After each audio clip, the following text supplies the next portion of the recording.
ठीक। जय साथियों, नमस्कार। तो कैसे चल रही है आप लोगों की पढ़ाई? आई होप कि अच्छी चली होगी पढ़ाई। और मैं थोड़ा सा ऑनलाइन बैच पे कम ध्यान दे पाता हूं, तो इसके लिए मैं माफ़ी चाह रहा हूं। लेकिन मैं अब रेगुलर वीडियो चलाने का प्रयास करूंगा। मेरा ऑफलाइन जो क्लास चलता है उस पर ज़्यादा क्लासें हो जाने की वजह से मैं ऑनलाइन नहीं आ पाता हूं साथियों। और मैं यूट्यूब पे थोड़ा सा कम ध्यान दे रहा हूँ। लेकिन मैं सोच रहा हूँ कि यूट्यूब पे ज़्यादा ध्यान दूँ, और यूट्यूब पे जो बच्चे हैं जो मेरे साथ जुड़े हुए हैं, जितने भी बच्चे हैं, उन सारे बच्चों को मैं अच्छा गाइडेंस दे सकूँ और अच्छे इंग्लिश के बारे में बता सकूँ। तो प्यारे साथियों, आपका 2024 का दौर चल रहा है, चुनावी माहौल है। जैसे बिहार का हो गया, यूपी का हो गया, अलग अलग स्टेट का हो गया। तो ये दोनों राज्य, बिहार और उत्तर प्रदेश की अगर हम बात करें, तो इसमें वैकेंसियाँ थोड़ा सा ज़्यादा आने की आपको चांस हो सकते हैं। जैसे अभी आपको पता है कि एसएससी सीजीएल जो है वो नोटिफिकेशन जारी कर दिया है। लगभग 10,000 वैकेंसियाँ उन्होंने जारी किया है। और साथियों, इतिहास में पहली बार हो रहा है कि इनकम टैक्स ऑफिसर और एक्साइज इंस्पेक्टर की जो वैकेंसियाँ हैं, जो आपका उसमें ग्रुप है, वो थोड़ी सी लगभग 3,000 प्लस तक है। यानी वो थोड़ी सी बढ़ाकर इस बारी आने का चांस है, और आएंगे भी। ये लगभग मई या जून के 5 जून तक आपकी वैकेंसियाँ आ जाएंगे साथियों। और जो 7 तारीख को आने वाला था आपका एमटीएस का जो वैकेंसी आने वाली थी, उसमें डिले हो गया। रीजन था कि दिल्ली में आपको पता ही है कि चुनावी माहौल है और चुनाव चल रहा था। इस कारण कुछ रीजन की वजह से शायद डिले हुआ है। आई होप कि इस महीने के लास्ट तक जाते जाते सारी वैकेंसियाँ आ सकती हैं एमटीएस की। और एमटीएस में अच्छी खासी इस बारी वैकेंसी देखने को शायद मिल सकता है। और आपको पता है कि इस दोनों वैकेंसियों में इंग्लिश का वेटेज थोड़ा सा बढ़ा हुआ है। तो मैं, चाहे वो लड़का नेवी की तैयारी करता हो, एसएससी की तैयारी करता हो, एयरफोर्स की या इंडियन कोस्ट गार्ड की, सब में इंग्लिश जो पोर्शन होता है साथियों, वो कॉमन होता है। तो उन्हीं चीज़ों को मैं एक सीक्वेंस से लेकर चलूँगा और बताने का प्रयास करूँगा, बिल्कुल बेसिक से। आप पूरे क्लास को देखिए और क्लास के बारे में ये चीज़ बताइए, सर ये समझ में नहीं आया, मैं उस पर काम करूँगा। और मैं आपके साथ वादा कर रहा हूँ कि आपको जितना मैं बताऊँगा उतने चीज़ों को आप समझ रहे हैं, तो अंग्रेजी आपके लिए बिल्कुल आसान होगी साथियों। तो हम लोग बात करेंगे, आज टॉपिक को लेकर चलेंगे, कैसे हमारी टॉपिक रहेंगे, क्या चीज़ें। तो मैंने डिस्कस किया इसके बारे में, वीडियो अपलोड किया, बताया। आज हम लोग का क्लास साथियों रहेगा यहाँ पर, ठीक है। और ये हमारा क्लास, जितना भी क्लास रहेगा, सबका जीरो से मैं उठा के लेकर चलूँगा। चलिए, आज की क्लास की मैं बात करूँ साथियों, तो ये क्लास आपकी रहेगी वर्ब की। और वर्ब को हिंदी में कहते हैं साथियों क्रिया। क्या कहते हैं? क्रिया। अब मैं वर्ब से ही क्यों उठा रहा हूँ, इसका रीजन क्या है? तो रीजन ये है साथियों कि पूरे इंग्लिश में आपको 3 चीज़ देखने को मिलेगा।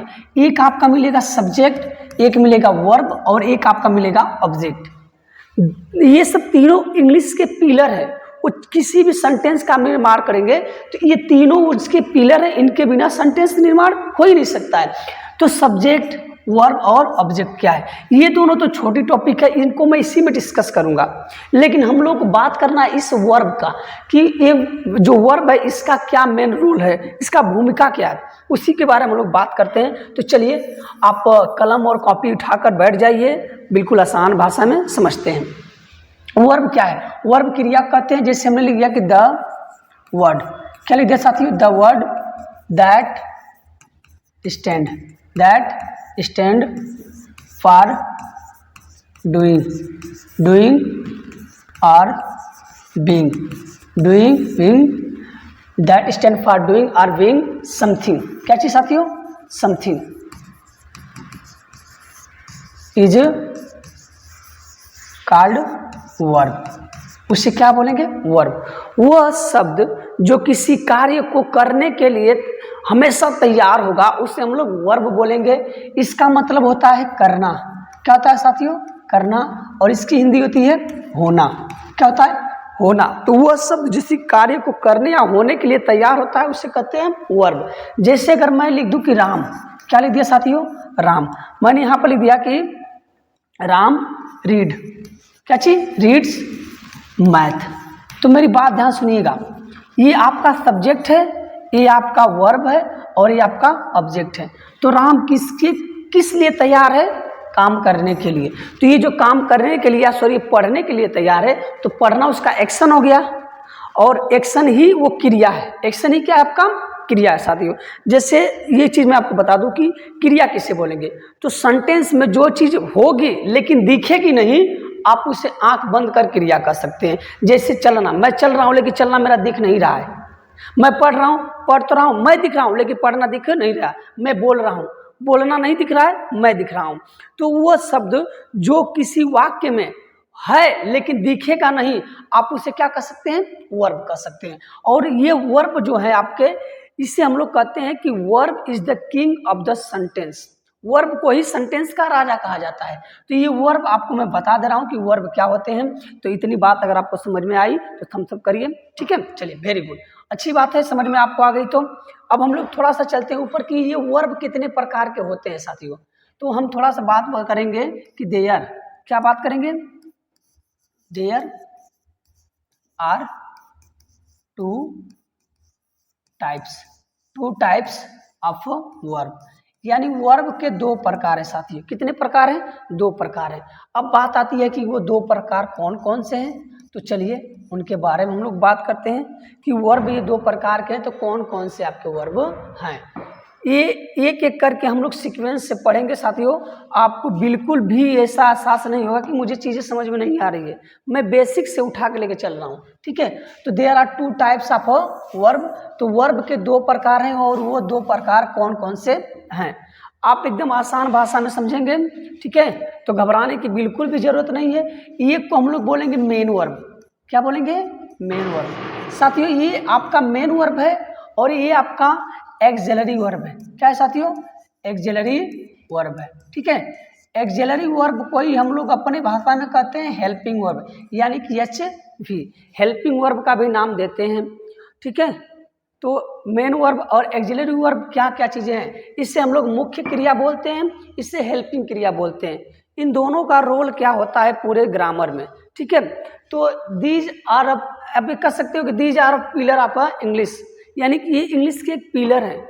इसका अलग भूमिका है, इसका अलग भूमिका है, लेकिन एक एक करके हम लोग समझते हैं। तो मेन वर्ब के भी बेसिकली 5 रूप होते हैं, और एक्सिलरी वर्ब के आपके 24 एक्सिलरी वर्ब होते हैं। आपको ये जान के थोड़ी सी हैरानी होगी कि मैं जितनी भी चीज़ें बता रहा हूँ तथ्य, ये सारे के सारे जो तथ्य हैं ये पूरे टोटली कंप्लीट हैं, यानी कि एक प्रकार से आप कह सकते हो कि ये पूरे के पूरे एक सीक्वेंस में आपके हैं, ठीक है। चलिए, तो मेन वर्ब में आपको पढ़ना क्या है, पहले तो मैं बता दूं कि मेन वर्ब को लोग पढ़ाते नहीं हैं, भाई पढ़ाना चाहिए। मेन वर्ब के कई रूप हैं। ये जो मैं अगर लिख दूं कि ये आपका गो है, क्या है, गो मतलब जाना, इससे मतलब जाना तो हो गया, लोग जान रहे हैं कि मेन वर्ब है, लेकिन इसको कई फॉर्म में और कई रूपों में देखा जाता है, सेंटेंस यानी ग्रामर में देखा जाता है। जब हम पूरे चीज़ों को पढ़ेंगे तब हमको ये समझ में आएगा कि हाँ ये क्या चीज़ें हैं। तो चलिए मेन वर्ब को मैं बता दे रहा हूँ कि मेन वर्ब में आपको पढ़ना है रेगुलर, क्या पढ़ना है साथियों, रेगुलर पढ़ना है। और एक आपका आता है इरेगुलर, क्या होता है, इरेगुलर। अब उसके बाद आपको पढ़ना है ट्रांजिटिव, क्या पढ़ना है, ट्रांजिटिव, ठीक है। उसके बाद पढ़ना आपको इंट्रांजिटिव, क्या पढ़ना है, इंट्रांजिटिव पढ़ना, ठीक है। उसके बाद आपको पढ़ना है फिनिट, क्या पढ़ना है, फिनिट। इसके बाद आपको पढ़ना है नॉन फिनिट, और नॉन फिनिट को ही हम लोग इन्फिनिटिव बोलते हैं, क्या बोलते हैं, इन्फिनिटिव या इन्फिनिट बोलते हैं, ठीक है, नॉन फिनिट, ठीक है, नॉन फिनिट। अब इसके 3 पार्ट होते हैं साथी, एक इन्फिनिट होता है, एक आपका जिरेंड होता है, एक पार्टिसिपल होता है। तो मैं इसको यहीं पर लिख दे रहा हूँ कि क्या क्या चीज़ें हैं। तो मैं लिख सकता हूँ जिरेंड, तो जिरेंड भी एक क्या है, वर्ब ही है। उसके बाद आपको मैं लिख सकता हूँ कि इन्फिनिट, उसके बाद आपको मैं लिख सकता हूँ कि पार्टिसिपल, क्या है साथियों, पार्टिसिपल। और पार्टिसिपल को कितने भागों में बांटा गया है तो उसको भी हम लोग पढ़ रहे हैं। पार्टिसिपल के भी प्रकार हैं, कौन कौन से देखिए, एक आपका है प्रेजेंट, क्या है साथियों, प्रेजेंट पार्टिसिपल, ठीक है। एक आपका है पास्ट पार्टिसिपल, ठीक है। और तीसरा आपका है परफेक्ट पार्टिसिपल, क्या है, परफेक्ट पार्टिसिपल। तो मेरी बात थोड़ा ध्यान से सुनिएगा कि ये मेन वर्ब के इतने रूप हैं, इतने ग्रुपों में आपको क्या करना है, पढ़ना है मेन वर्ब को, ठीक है। 3 ग्रुप में इसके बना दे रहा हूँ, कितने ग्रुप में बना दे रहा हूँ, 3 ग्रुप में बना दे रहा हूँ। इन 3 ग्रुप में हम मेन वर्ब को पढ़ेंगे और समझेंगे। ये आपके मेन वर्ब के रूप है साथियों, और मैं आपको बता दूं कि मैं इस वीडियो में आपको जिरेंड तक बता दूंगा, इन्फिनिटिव तक बता दूंगा। पार्टिसिपल थोड़ा सा एक लंबी टॉपिक है, मैं उसका अलग एक क्लास लूँगा और उसमें मैं पूरा बेसिक से बताऊंगा कि पार्टिसिपल को कैसे पढ़ा जाए, कैसे समझा जाए, इनका रोल क्या है अंग्रेजी के पैटर्न में। अब आते हैं, बात करते हैं एक्सिलरी वर्ब, जिसे हम लोग हेल्पिंग वर्ब का नाम भी देते हैं। इनको भी साथियों 3 भागों में विभाजित किया गया है। कितने भागों में विभाजित किया है? 3 भागों में। आपका 3 भाग क्या है देखिए, एक आपका होता है प्राइमरी, क्या होता है? Primary verb. एक होता है प्राइमरी वर्ब, एक होता है मॉडल। कुछ लोग इसको मॉडल्स भी पढ़ते हैं, लेकिन कुछ लोग मॉडल्स भी पढ़ते हैं। ये अपने पढ़ने पे तर्क पे है, ये प्रोनाउंसिएशन का काम है, ठीक है। और इसके बाद आपका आता है सेमी, क्या आता है? Semi verb, semi verb. तो ये 3 पैटर्न में हम पढ़ते हैं। किस चीज को पढ़ते हैं? हेल्पिंग वर्ब कर सकते हो या मेन वर्ब कर सकते हो साथियों। चलिए अब मेरी बात है सुनिएगा, इसमें हम लोग पढ़ेंगे इज, एम, आर। इसके बाद आपका आता है वाज, वर। उसके बाद आता है डू, डज, डिड, ठीक है, डिड, हैज, हैव और आपका हैड। देखिए काउंट करिए, 11 हो गए हैं क्या? 3 2 5, 5 3 8, 8 2 10, 1 11। आपसे कोई पूछे कि बताइए कि एक्सिलरी वर्ब में जो प्राइमरी वर्ब की संख्या है कितनी है, तो आप बता सकते हैं कि आपका 11 है। उसके बाद मॉडल्स आपका होता है कैन, और आपका कैन का पास्ट होता है कुड, में प्रेजेंट होता है, इसका पास्ट जो होता है साथियों वो माइट होता है। उसके बाद आप पढ़ते हो मस्ट, क्या होता है? मस्ट। मस्ट के बाद आपका आता है शुड, क्या आता है? शुड। शुड के बाद आप कहते हैं आउट टू, क्या कहते हैं? Ought to. उसके बाद आपका आता है वुड, क्या आता है? वुड। उसके बाद आपका आ सकता है व्हील और क्या चीज? सेल। काउंट करिए 10 हो गए क्या? 2 2 4 2 6 6 7 8 9 10, ये आपके हो गए 10। उसके बाद आपका आता है सेमी में नीड और आपका डेयर। उसके बाद आपका आता है यूज टू, क्या आता है? Used to. ये जितने भी वर्ड आप देख रहे हैं ये सब के सब एक्सिलरी वर्ब हैं। ये 3 और आपके 10, ये मिलकर कितने हो गए? 24। तो मैं आपको बता दूं कि अंग्रेजी को आसान बनाने का तरीका है कि हम उसको टुकड़े टुकड़े में बांट दें। अगर टुकड़े टुकड़े में बांट कर उसको पढ़ेंगे तो कहीं ना कहीं चीज़ें हमको समझ में बिल्कुल आसान तरीके से आएंगी। तो मैं इनको वर्ब को 2 भागों में बांटा। एक को मैं बोला मेन वर्ब, दूसरे को बोला एक्सिलरी वर्ब, ठीक है। मेन वर्ब में हमने कहा कि ये regular, irregular, transitive, intransitive, finite, non finite, gerund, part infinite और participle, present participle, past participle, perfect participle. और मैंने एक्सिलरी वर्ब में लिया प्राइमरी वर्ब, मॉडल्स या सेमी मॉडल्स। मैंने इनमें पूरे बांट दिए कि प्राइमरी वर्ब में क्या होते हैं, मॉडल्स में क्या होते हैं और सेमी मॉडल्स में होते हैं। तो साथियों मैंने इसको टुकड़ों में बांट दिया। अब इससे आसान तरीका क्या हो सकता है? कोई नहीं हो सकता है। ये ही आसान तरीका आपको समझने का। ये पूरे ग्रामर में ये इतने ही वर्ड हैं जो यूज होते हैं, इनके अलावा और कोई वर्ड यूज नहीं होता है, ठीक है। आई बात समझ में इतना। तो अब हम लोग एक एक करके थोड़ा सा पढ़ेंगे। तो मैं इसको तो एडवांस जब वर्ब पढ़ाऊंगा, क्या चीज़ पढ़ाऊंगा? Advance verb. ये आपका बेसिक है बेटा, क्या है? बेसिक है। बेसिक में आपको मैं सिर्फ उतना बताऊंगा कि आपकी जड़ मजबूत हो जाए। जैसे ही बेसिक आपके आ जाएगी मैं इसको लाकर उसमें झोंक दूंगा, ससुरा कुल समझ में आ जाएगा, एक नजरिए में देखते ही समझ में आ जाएगा, ठीक है। तो ये चीज़ आपको समझना है, ये आपको एडवांस में मैं चलाऊंगा। अभी हम लोग बेसिक पढ़ रहे हैं, तो आ जाइए एक एक करके पढ़ें। तो हेडिंग डालिए साथियों मेन वर्ब। क्या हेडिंग डालेंगे? Main verb. मेन वर्ब का भूमिका क्या है? जब वाक्य में, किसी वाक्य में कोई वर्ब मुख्य क्रिया का काम करता है तो उसे मेन वर्ब कहते हैं। बात समझ में आई? जब किसी वाक्य में कोई वर्ब मेन यानी मुख्य क्रिया का भूमिका निभाता है तो उसे मेन वर्ब कहते हैं। जैसे हमने कह दिया कि आई, क्या कह दिया? आई स्पीक, आई स्पीक क्या चीज? इंग्लिश। मैं क्या बोलता हूँ साथियों? इंग्लिश बोलता हूँ। मैं क्या बोलता हूँ? इंग्लिश बोलता हूँ। तो मैं बोलता हूँ, बोलने का कार्य कौन किया? मैं। यही आपका क्या हो गया? Main verb. क्या हो गया? Main verb. ये सब्जेक्ट और ये आपका ऑब्जेक्ट। अगर मैं यही लिखूं कि आई, ठीक है, आई डू नॉट स्पीक और क्या चाहिए, English. I do not speak English. तो थोड़ा दिमाग लगाओ कि मैं अभी क्या लिखवाया हूँ।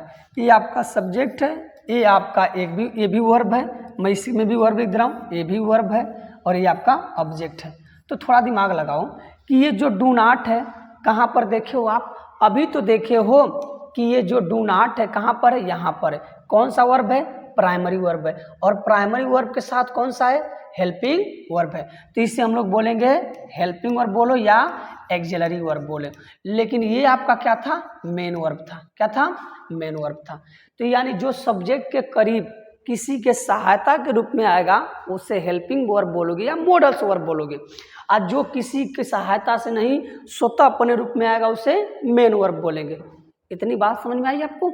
चलिए, अगर इतनी बात समझ में आई तो अच्छी बात है, नहीं समझ में आई तो फिर हम लोग चलते हैं टॉपिक को तरफ। अब मेन वर्ब के प्रकार कितने हैं, जिस तरीके से वर्ब के 2 प्रकार हैं, मेन के भी साथियों प्रकार हैं। तो आप लिख सकते हो, क्या चाहिए मैं लिख दूं यहाँ पर, मैं अगर लिख दूं कि यहाँ पर देयर आर 5, ठीक है, टाइप्स ऑफ मेन वर्ब। यहाँ पर मैं लिखा हूँ कि मेन वर्ब के जो प्रकार है कितने, 5 प्रकार हैं। अब कौन कौन से 5 प्रकार हैं, देखिए, पहला आपका है V1, दूसरा है V2, तीसरा है V3, चौथा है V4 और पांचवा है V5। ये आपके क्या है साथियों, मेन वर्ब है। ठीक है, मेन वर्ब के क्या है, प्रकार है। अब आते हैं हम लोग क्या करते हैं, इसको पढ़ते हैं एक एक करके, ठीक है, कि इनका क्या क्या प्रयोग है, इनको क्यों पढ़ रहे हैं। चलिए, अब इनका ये जो वर्ब हैं ये कितने प्रकार के हो गए, मेन वर्ब 5 प्रकार के हो गए। इनका नाम भी होगा साथियों, इन्हें बोलेंगे हम लोग प्रेजेंट। क्या बोलेंगे, प्रेजेंट। और प्रेजेंट का क्या बोलेंगे, प्लूरल फॉर्म। क्या बोलेंगे, प्लूरल फॉर्म। ठीक है, यानी कैसा वर्ब है, प्लूरल है, किस टेंस का है, प्रेजेंट का। इससे बोलेंगे हम लोग पास्ट। V2 को बोलेंगे पास्ट, ये सिंगुलर प्लस प्लूरल दोनों को बताएगा। इसे बोलेंगे परफेक्ट। क्या बोलेंगे, परफेक्ट बोलेंगे। ये परफेक्ट सिंगुलर प्लस प्लूरल को दोनों को बताएगा। इसे बोलेंगे कॉन्टिन्यूअस। क्या बोलेंगे, कॉन्टिन्यूअस। और ये भी किसको दिखाएगा, सिंगुलर प्लस प्लूरल को। इसे बोलेंगे सिंपल। क्या बोलेंगे, सिंपल प्रेजेंट। सिंपल प्रेजेंट ये सिर्फ किसको दिखाएगा, सिंगुलर को दिखाएगा। यानी आपसे कोई पूछे कि टेंस किसे कहते हैं, तो आप एक शब्द में कह सकते हो कि verb is the king, sorry verb is the sentence या टेंस। टेंस को ही मानी वर्ब को ही हम टेंस कहते हैं। कैसे, जैसे किसी वाक्य में V1 होगा तो कौन सा टेंस, प्रेजेंट। V2 होगा तो पास्ट, V3 होगा तो परफेक्ट, V4 होगा तो कंटीन्यूअस, और V5 होगा तो आपका क्या हो जाएगा साथियों, आपका सिंपल प्रेजेंट। अब जैसे मैंने यहाँ पर देखिए एक चीज मैं लिख रहा हूँ, अगर यहाँ पर मैं लिख रहा हूँ गो, किसी शब्द किसी वाक्य में गो होगा तो गो आपका ओरिजिनल फॉर्म है। इसी को मैं लिख दे रहा हूँ वेंट। क्या लिख दिया, वेंट। यहाँ पर मैं लिख दे रहा हूँ गॉन। क्या लिख दे रहा हूँ, गॉन। यहाँ पर मैं लिख दे रहा हूँ गोइंग। क्या लिख दे रहा हूँ मैं, गोइंग। और यहाँ पर लिख दे रहा हूँ मैं गोज। दिमाग लगाइए थोड़ा सा, ये पांचों फॉर्म जो है, इसके चारों फॉर्म है मेन वर्ब के, वो भिन्न है कि नहीं है। जब किसी वर्ब में ING लगा होगा तो V4 करेंगे, SIS लगा होगा तो V5 कहेंगे। तो आप बता सकते हो इन वर्ब को देख के कौन सा टेंस है। अगर मैं लिख दूं कि आई गो, कहाँ पर, होम।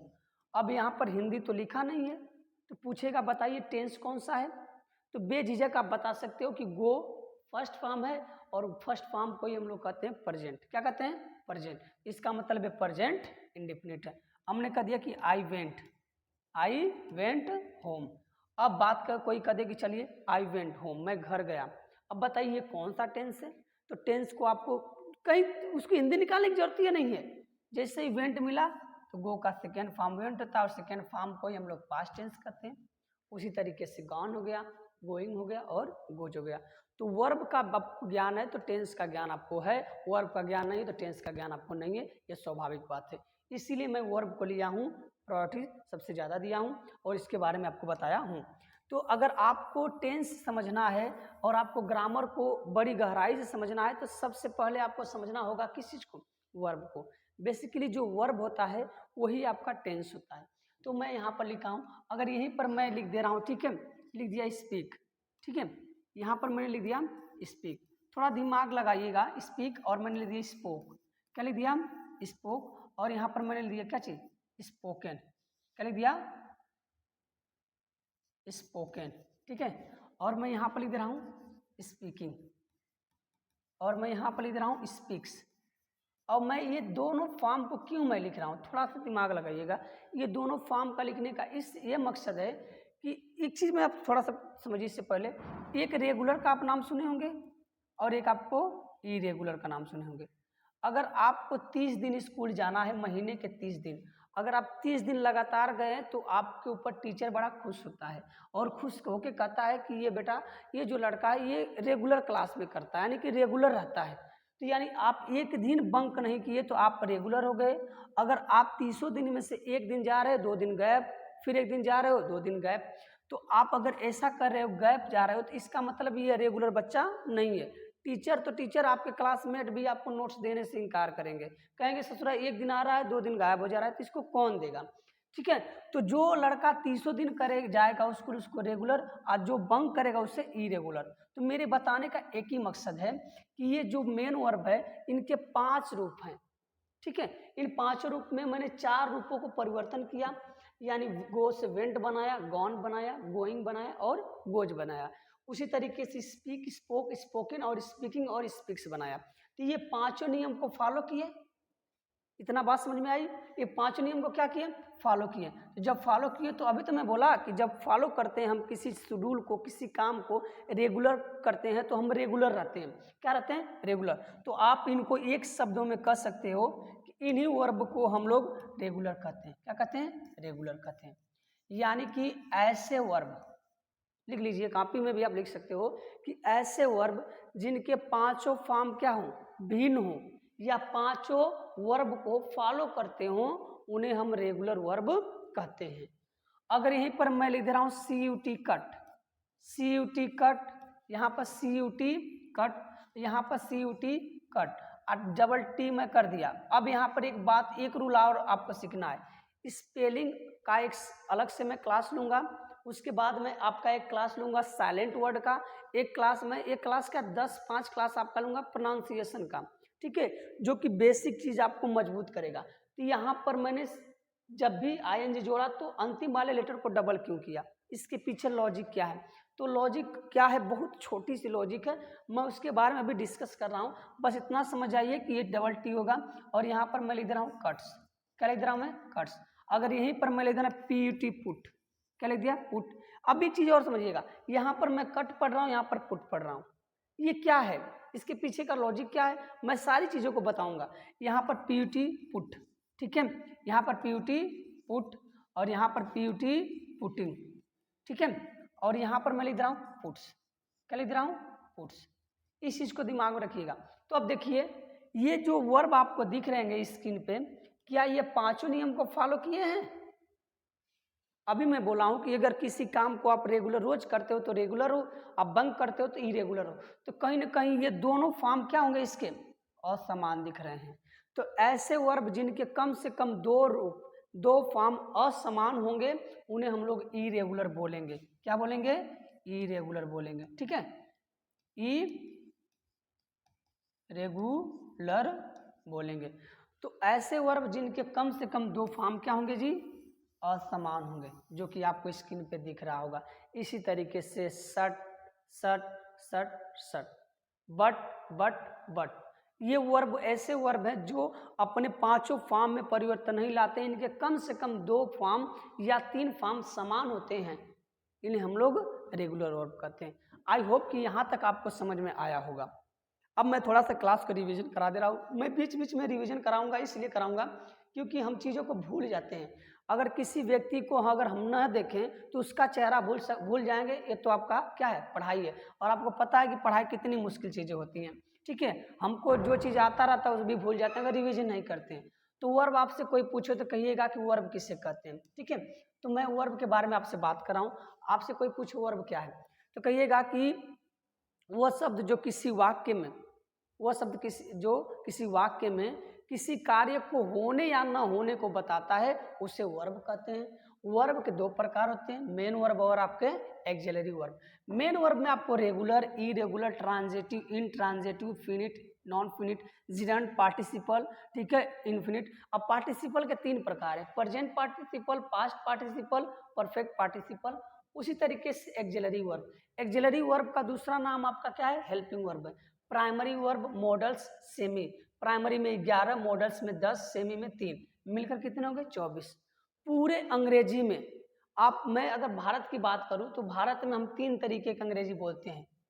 एक आपका होता है ब्रिटिश होता है, एक आपका अमेरिकन, एक आपका इंटरनेशनल।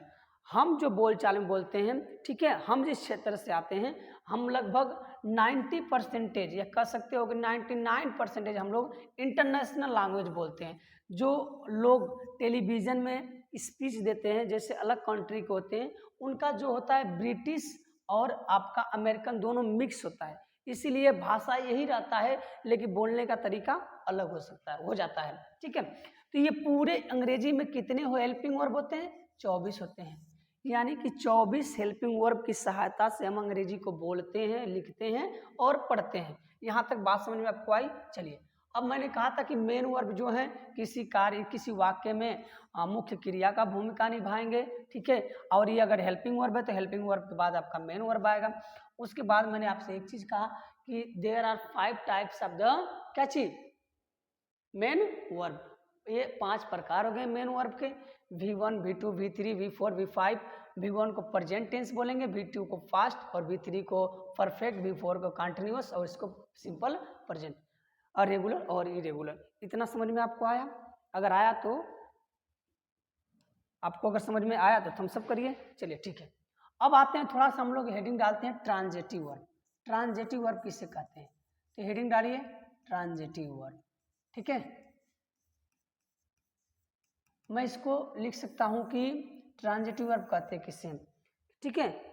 तो the word which is influenced by the subject it is called आपका ट्रांजिटिव वर्ब। ऐसा वर्ब जिसके ऊपर सब्जेक्ट का शासन हो, या जो सब्जेक्ट यानी वर्ब के परिवर्तन से ऑब्जेक्ट में कोई भी प्रभाव पड़े, उसे हम लोग क्या बोलेंगे, ट्रांजिटिव वर्ब। तो हम लिख सकते हैं कि ये हिंदी में ही मैं लिख दे रहा हूं कि वह, ठीक है, वर्ब जिसके प्रभाव से, ठीक है, ऑब्जेक्ट में कोई परिवर्तन हो तो उसे हम ट्रांजिटिव वर्ब कहते हैं। वह वर्ब जिसके परिवर्तन से अगर ऑब्जेक्ट में कोई परिवर्तन हो तो हम उसे ट्रांजिटिव वर्ब कहते हैं। बिल्कुल आसान में ट्रांजिटिव इंट्रांजिटिव का आपके दिमाग से जहन ही हट जाएगा कि ये क्या है। जैसे मैं अगर लिख दिया यहाँ पर कि आई स्पीक और क्या चीज साथियों, इंग्लिश, आई स्पीक इंग्लिश, ठीक है। ही इट्स अ मैंगो, ये दो वर्ड आपको दिख रहे होंगे स्क्रीन पे। तो देखिए, आई स्पीक इंग्लिश, अगर मैं अंग्रेजी बोलता हूं तो अंग्रेजी में कुछ परिवर्तन होगा? थोड़ा सोचिएगा कि अगर मैं बोलता हूं तो बोलने में अंग्रेजी में कोई परिवर्तन होगा? बिल्कुल होगा। स्वाभाविक बदलाव ये है कि अंग्रेजी मुझे आएगी और मैं अंग्रेजी को अगर पढ़ रहा हूं तो यहाँ से उठाकर वहाँ ले जाके पढ़ सकता हूँ। अगर वो ही इट्स अ मैंगो, अगर वो आम खाता है तो आम में कोई परिवर्तन होगा? बिल्कुल होगा। आम खत्म हो जाएगा और मैं आम को उठाकर एक स्थान से दूसरे स्थान तक ले जाके खा सकता हूँ। यानी इन दोनों में बदलाव होने का चांस 99.99 यानी 100% है। तो इसे हम लोग बोलेंगे ट्रांजिटिव वर्ब। इसे बोलेंगे क्या चीज, ट्रांजिटिव वर्ब। क्या बोलेंगे साथियों, ट्रांजिटिव वर्ब। ऐसा वर्ब जिसके बदलाव से ऑब्जेक्ट में कोई परिवर्तन हो तो उसे हम लोग बोलेंगे ट्रांजिटिव वर्ब। ठीक है, यहां तक बात समझ में आई आपको? यहां तक अगर समझ में आई तो थम्स अप करिए। चलिए, दूसरी शब्द में लिख दे रहा हूं कि सी, ठीक है। सी हेल्प्स अस, वो मेरी मदद करती है। भाई अगर मदद की है तो मैं बचा हूं, मैं किसी समस्या में था, उससे मैं सेफ हुआ हूं, इसका मतलब मेरे अंदर बदलाव आया है। तो हेल्प आपका क्या है, ट्रांजिटिव वर्ब। तो जब भी वर्ब से किसी वर्ड में किसी ऑब्जेक्ट में बदलाव होंगे तो उसी वर्ब को आप बोलोगे ट्रांजिटिव वर्ब। इतना बात समझ में आई? चलिए वेरी गुड, बहुत अच्छा। अब हम लोग चलते हैं इंट्रांजिटिव। क्या करते हैं? इंट्रांजिटिव। तो हेडिंग डालिए इंट्रांजिटिव। यहाँ पर मैं लिख दे रहा हूँ इंट्रांजिटिव, और क्या आपका रहेगा? वर्ब। इंट्रांजिटिव वर्ब, ये आपको दिख रहा है जो स्क्रीन पे, ये इंट्रांजिटिव वर्ब। ठीक है, देखिए क्या है इंट्रांजिटिव वर्ब। अगर मैं बात करता हूँ इंट्रांजिटिव का, तो वह वर्ब जिसके, ठीक है, प्रभाव से, जिसके प्रभाव से, ठीक है, ऑब्जेक्ट में कोई बदलाव, ठीक है। तो साथी, तो मैं क्या करता, वो वर्ब जिसके प्रभाव से ऑब्जेक्ट में कोई बदलाव ना हो उसे हम इंट्रांजिटिव वर्ब कहते हैं।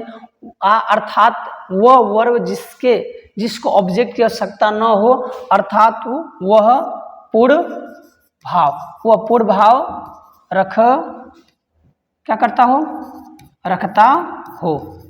भाव रखता हो, उसे हम इंट्रांजिटिव वर्ब कहते हैं। उसे हम कैसा वर्ब कहते हैं साथियों? इंट्रांजिटिव वर्ब कहते हैं। तो आई होप कि आपको समझ में आया होगा। अब एग्जाम्पल इसके देख ले रहे हैं, क्या चीज़ है एग्जाम्पल। तो देखिए, अगर मैं लिख दूं आई वॉक, मैं टहलता हूँ। अगर मैं टहलता हूँ तो क्या मुझे ऑब्जेक्ट की आवश्यकता है? बिल्कुल नहीं है। अगर मैं कह दे कि आई स्लीप, मैं क्या करता हूँ? मैं सोता हूँ। क्या मुझे किसी की ज़रूरत है? बिल्कुल नहीं है, क्योंकि मैं सोता हूँ तो सोता हूँ।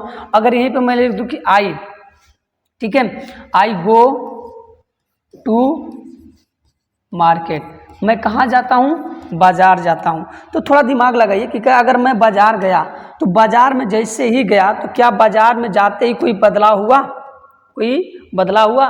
मार्केट धंस गया? क्या मार्केट मेरे पास आया? मार्केट में किसी तरीके से कोई चेंजिंग हुआ? बिल्कुल नहीं हुआ। इसका मतलब वो कौन सा है? इंट्रांजिटिव वर्ब है।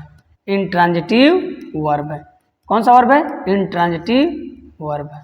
ठीक है, तो अगर जब भी किसी सेंटेंस में वर्ब के बाद ऑब्जेक्ट की आवश्यकता पड़े या ऑब्जेक्ट में कोई बदलाव न हो तो उसे हम बोलेंगे इंट्रांजिटिव। आई होप कि ये चीज़ आपको समझ में आई होंगी। आपसे पूछे ट्रांजिटिव बताइए, इंट्रांजिटिव बताइए, ये आपके इससे आसान भाषा आपको शायद कभी मिले या ना मिले। ठीक है, चलिए अब आते हैं हम लोग थोड़ा सा जीरेंड के बारे में देखते हैं कि जीरेंड क्या होता है। तो साथ ही ये एक शब्द है जिसका नाम है जीरेंड। ठीक है, ये जीरेंड का निर्माण कैसे होता है, किससे कहते हैं, इसको पढ़ते क्यों हैं? देखिए बेसिकली ये है क्या, तो मैं आपको बता दूं कि ये मेन वर्ब है। मेन वर्ब में जब हम आईएनजी जोड़ देते हैं तो ये बन जाता है V4। तो इसी को हम लोग कहते हैं जीरेंड। क्या कहते हैं? जीरेंड कहते हैं। और ये किसका काम करता है? यह सब्जेक्ट का भी काम करता है, यानी कि सब्जेक्ट का भी काम करता है, ऑब्जेक्ट का भी काम करता है और मेन वर्ब का भी काम करता है। यानी ये तीन तरीके से वर्क करता है पूरे सेंटेंस में। पूरे सेंटेंस में तीन तरीके से वर्ब काम करता है। तो मैं अगर बता दूं कि क्या, तो अगर मैं लिख दिया यहाँ पर गो में मैं आईएनजी जोड़ दिया तो बन गया आपका क्या चीज? गोइंग। क्या बन गया? गोइंग। क्या बन गया साथी? गोइंग। अगर मैंने लिख दिया क्या चीज यहाँ पर? स्पीक। क्या लिख दिया? स्पीक। स्पीक में मैं जोड़ दिया क्या चीज? आईएनजी, तो बन गया आपका क्या चीज? स्पीकिंग। क्या बन गया? स्पीकिंग। अगर यहाँ पर मैंने लिख दिया क्या चीज? स्विंग। स्विम, तैरना, स्विम। तो अगर इसको मैं देखो थोड़ा सा देखूं, यम आईएनजी जोड़ दिया तो क्या बन गया? देखिए स्विमिंग, ये आपका हो गया तैरना। इतना बात समझ में आपको आई? अगर इतना समझ में आई तो बिल्कुल। अब इनका यूज क्या है? ऑब्जेक्ट की तरह भी है, सब्जेक्ट की तरह, ऑब्जेक्ट की तरह और मेन वर्ब की तरह भी अब इसका यूज है। तो आपसे कोई पूछे जीरेंड किसे कहते हैं, बिल्कुल आसान भाषा में बताइएगा कि जब किसी वर्ब में आईएनजी जोड़ देते हैं तो वह क्या बन जाता है, जिरंड। तो यहाँ पर नोट डाल के आप लिख सकते हो, नोट डालिए, नोट में लिखिए कि ठीक है, जब हम, ठीक है, मेन वर्ब में, ठीक है, या V1 में आईएनजी जोड़ देते हैं, जोड़ देते हैं, तो उसे हम, ठीक है, जिरंड नाम देते हैं। क्या नाम देते हैं, जिरंड नाम देते हैं। अब ये सब्जेक्ट और ऑब्जेक्ट सबका काम करता है। देखिए अगर यहाँ पर मैंने लिख दिया क्या चीज, swimming, swimming is a good for, किसके लिए, हेल्थ। अगर मैं यहाँ पर लिख दे रहा हूँ, ठीक है, फॉर हेल्थ, यानी कि तैरना स्वास्थ्य के लिए क्या है, लाभदायक है। तो बताइए हेल्पिंग वर्ब के बाद क्या आता है, सब्जेक्ट ही तो आता है। क्या आता है, सब्जेक्ट ही तो आता है। इसका मतलब यहाँ पर ये क्या, किसका काम कर रहा है, सब्जेक्ट का काम कर रहा है। अगर यहीं पर मैं लिख दूं, ठीक है, अगर लिख दूं कि आई एम स्पीकिंग, मैं क्या कर रहा हूँ, स्पीकिंग इंग्लिश, मैं क्या कर रहा हूँ, आई एम स्पीकिंग इंग्लिश। तो ध्यान सुनिएगा, आई एम स्पीकिंग इंग्लिश। तो ये आपका यहाँ पर देखिए, ये सब्जेक्ट हो गया, ये आपका हेल्पिंग वर्ब हो गया, और पूरे सेंटेंस में हेल्पिंग वर्ब के बाद आपका आता है ऑब्जेक्ट। ये आपका ऑब्जेक्ट का भी काम करेगा और मेन वर्ब का भी काम कर रहा है, और इसी को हम लोग बोलेंगे जिरेंड भी बोलेंगे। तो ये क्या है साथियों, ये भी आपका क्या है, ऑब्जेक्ट है। ये दोनों क्या आपके हैं, ऑब्जेक्ट है। ठीक है, तो जब किसी वर्ब के बाद यानी हेल्पिंग वर्ब के बाद आएगा जिरेंड, तो उसे जिरेंड को ऑब्जेक्ट या मेन वर्ब भी बोलेंगे। जब यह शुरुआत में आएगा तो इसको ऑब्जेक्ट भी बोलेंगे। तो और ये था आपका टॉपिक, और इसमें आपका बच जा रहा है पार्टिसिपल। क्या बच जा रहा है, पार्टिसिपल। तो पार्टिसिपल के लिए मैं एक अलग वीडियो बनाऊंगा साथियों, तो उसका पार्ट 2 जब मैं अभी बनाऊंगा तो उसमें मैं पार्टिसिपल को लेकर आऊँगा बिल्कुल आसान तरीके से। थोड़ा सा लंबी टॉपिक रहेगी तो उसको आसान से तरीके से पढ़ेंगे। और मैं उम्मीद करता हूँ कि इस वीडियो से आपको बहुत कुछ सीखने को मिला होगा।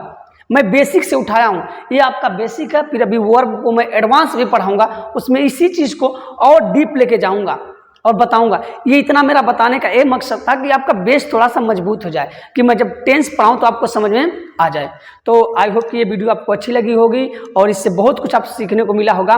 ठीक है, तो ऐसे इस वीडियो के लिए बने रहेंगे। अगर आप नए हैं तो चैनल को लाइक शेयर सब्सक्राइब जरूर करें, और अपने दोस्तों के साथ जरूर शेयर करें कि कैसी वीडियो रही। और वीडियो के अंत में कमेंट करके जरूर बताएं कि सर मुझे यहाँ पर समझ में नहीं आया है, मैं उस पर काम करूँगा, उसको बताने का प्रयास करूँगा।